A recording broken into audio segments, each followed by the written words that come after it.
Noticias. Conectando a la gente. Licenia Espinel y Washington Yepes comparten un diálogo con el invitado.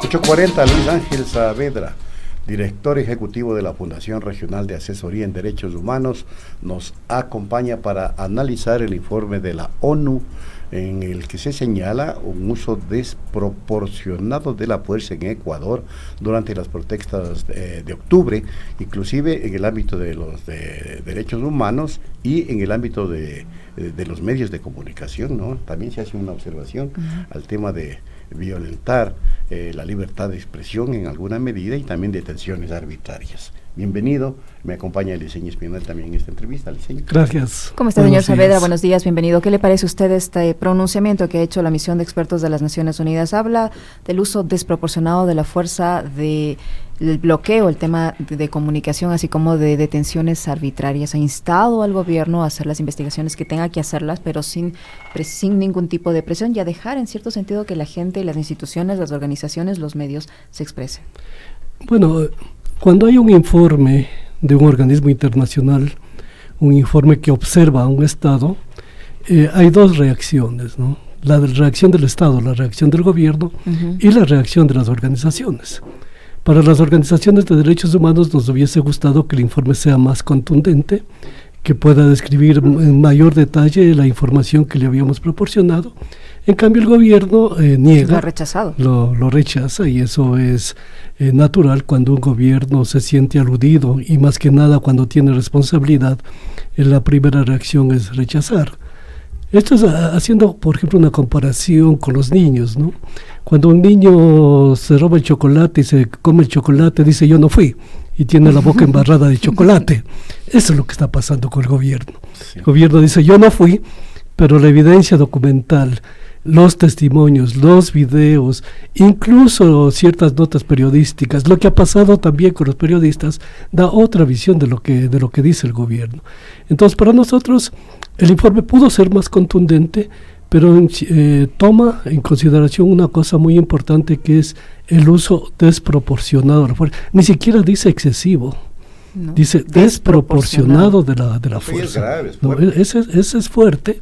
El ministro de Defensa ha salido inmediatamente a defender a los militares, pero nada han dicho de la policía. Es decir, no he escuchado yo hasta este momento que el comandante general de la policía salga a desmentir el informe, ¿no?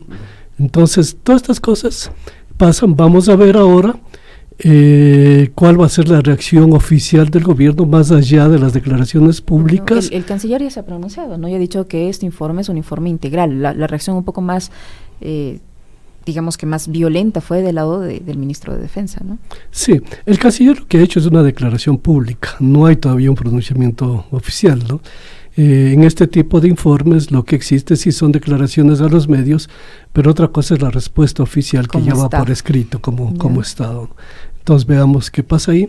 Nosotros consideramos que el informe de la ONU es informe que revela lo que las organizaciones dijeron desde los 3 primeros días de las protestas. Recuerde usted que la coalición de organizaciones que nosotros conformamos para monitorear la protesta, al tercer día ya dimos un informe preliminar en donde ya dábamos cuenta de lo que estaba sucediendo, especialmente con la policía, y lo que estaba sucediendo con la cantidad de heridos, especialmente con las personas que estaban perdiendo ojos, lo que a nosotros nos da una nueva visión de la estrategia policial que no la habíamos visto antes. Ustedes saben que la estrategia para controlar la protesta social es disparar al aire y que las bombas caigan desde arriba, ¿no? Y nosotros en el ojo tenemos una protección, ¿sí? Que todo el glóbulo ocular está protegido. Para que una persona pierda el ojo, quiere decir que los disparos fueron directos. O sea, que no fueron como mandan los reglamentos, ¿no? Que no fueron una caída. Al ojo no le cae una piedra de arriba, al ojo le cae un proyectil directo.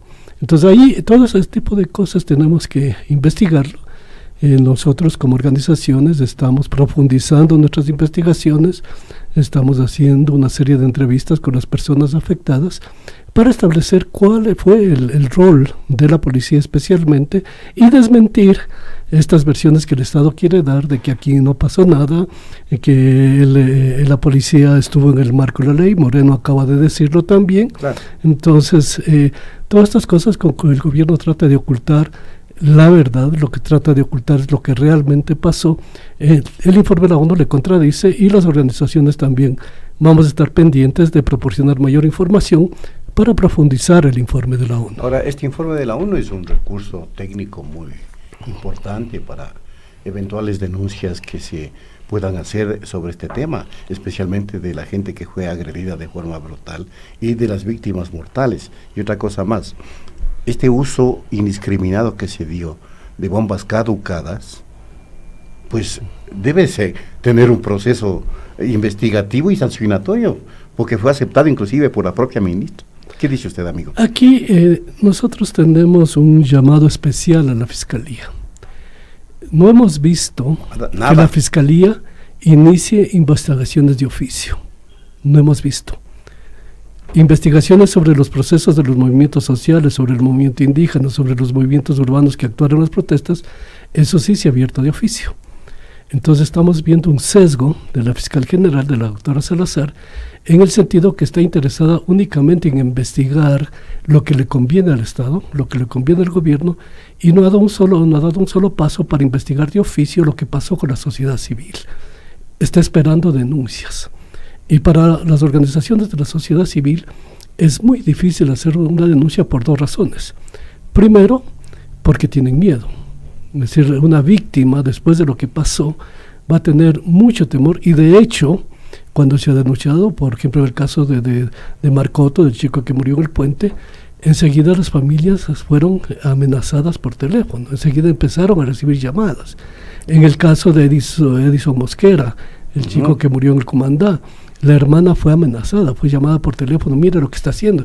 Entonces, toda esta serie de llamadas y amenazas hacen que la gente, las familias tengan miedo y también que quieran olvidar. O sea, ya pasó este incidente, olvidémonos, menos mal que estás vivo y superemos el asunto. Y no estamos con la posibilidad de denunciar. Y por otro lado, se nos hace muy difícil denunciar porque la Fiscalía nos dice, bueno, ¿a quién denuncia? ¿A quién denunciamos? ¿Al comandante general de la policía? ¿A la ministra de Gobierno? Porque no tenemos los nombres de los que se comandaron los operativos, no tenemos los nombres de los que dispararon las bombas, no tenemos los nombres de los motorizados, de los escuadrones de la Fiscalía, deberían averiguar. Exactamente, pero si la Fiscalía no inicia una investigación de oficio, esto se va a quedar en la impunidad. Por eso es importante el informe de la ONU y otros informes que van a salir apareciendo, porque tenemos una base en donde nos podemos fundamentar para decirle aquí sí hubo violaciones de los derechos humanos, deben ser investigadas y deben ser sancionadas. Ahora, señor Saavedra, ¿este informe de la ONU de una u otra forma puede servir para que los afectados por este uso indiscriminado de la fuerza o este uso desproporcionado de la fuerza, como dice la misma ONU, puedan exigir reparaciones al Estado? Así al menos lo plantea Marlon Santi, que es coordinador del movimiento Pachacuti, y él habla de 11 fallecidos, 1.340 heridos, y en efecto hay viudas, hay huérfanos, etcétera. ¿Esto viabiliza las puertas a una posible reparación? Mire, para nosotros la reparación debe ser integral. Siempre hemos hablado de que frente a una violación de derechos humanos necesitamos una reparación que contemple no solamente la parte económica, sino que contemple la memoria, es decir, la verdad, saber qué es lo que pasó, que contemple la reivindicación de la víctima, que se limpie su nombre. Mira lo que pasó con Marco Otto y con José Chaluis en el puente de San Roque. Cómo enseguida difundieron la idea de que ellos vinieran asaltando a una pareja que los habían apuñalado, que eran unos ladrones y que estaban escapando. Entonces, todas esas cosas implican la reparación, implica la memoria, la reintegración del nombre de la persona como luchador popular, como luchador en un marco de una protesta, implica también medidas de no repetición. Es decir, ¿qué esperamos de la policía? ¿Qué esperamos del ministro de Gobierno?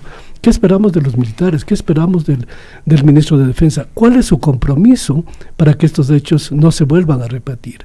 Entonces, la reparación nosotros la miramos en ese contexto integral.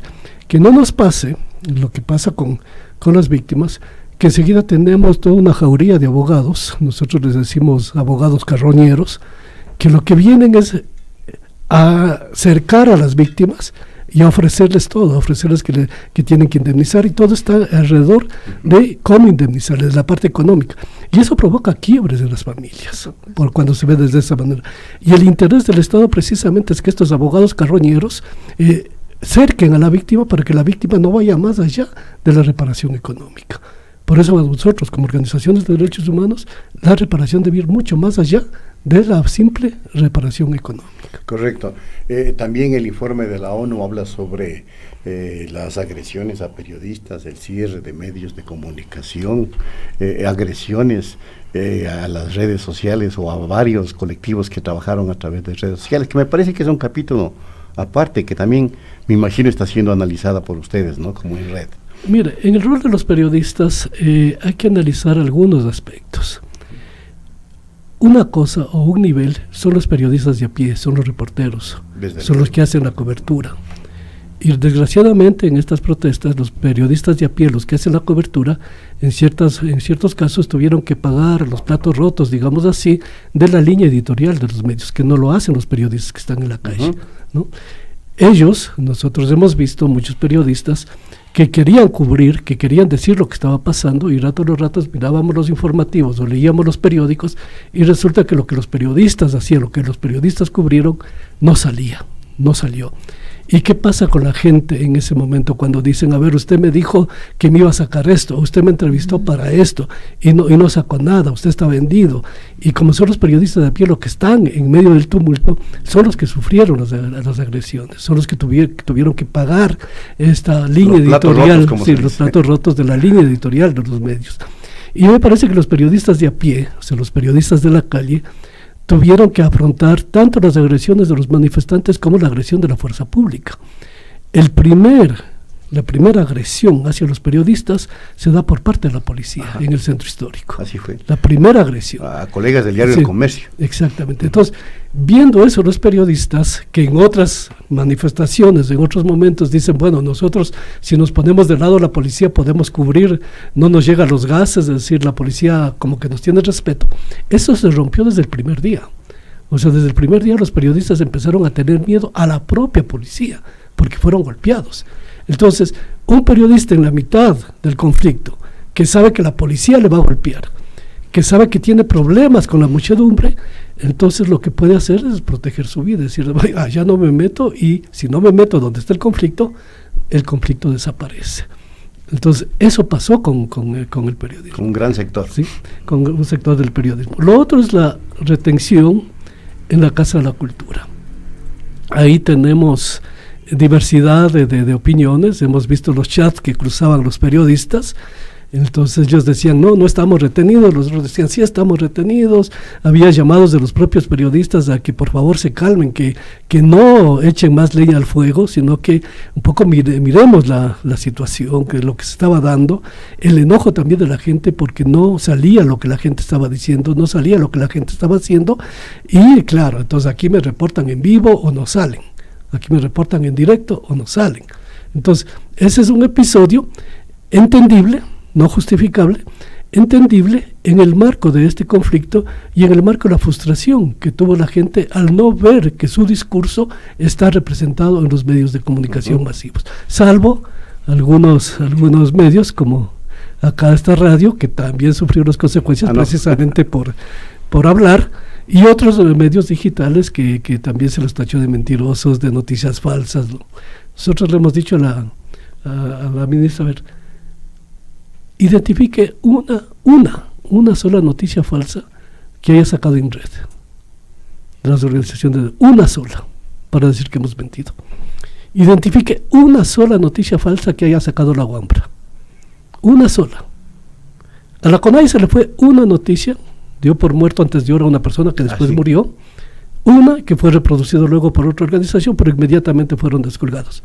Una noticia falsa, no falsa definitivamente, sino que se adelantaron, la persona murió 5 días después, pero una frente a los cientos de noticias que se dio desde las organizaciones sociales. Ajá. Señor Saavedra, estamos conversando con Luis Ángel Saavedra, director ejecutivo de INRED, ya casi para finalizar. ¿Esto evidencia un claro deterioro de los derechos humanos en el Ecuador y un camino peligroso hacia vivir en un estado de temor, de terror? Hemos visto que durante las protestas de octubre se destapó algo que estaba tapado. Y creo yo que frente a ese volcán en erupción, frente a ese fuego, lo que hemos hecho es poner una lona encima para taparlo. Y hemos vuelto a la situación antes de octubre. Un gobierno reacio a dialogar, un gobierno cerrado en dialogar, un gobierno que está buscando cómo judicializar las cosas. Se hace más y más allanamientos, más y más instrucciones fiscales, se vincula a más gente. Entonces estamos como estábamos antes de octubre. A un fuego no podemos ponerle una lona plástica para taparlo.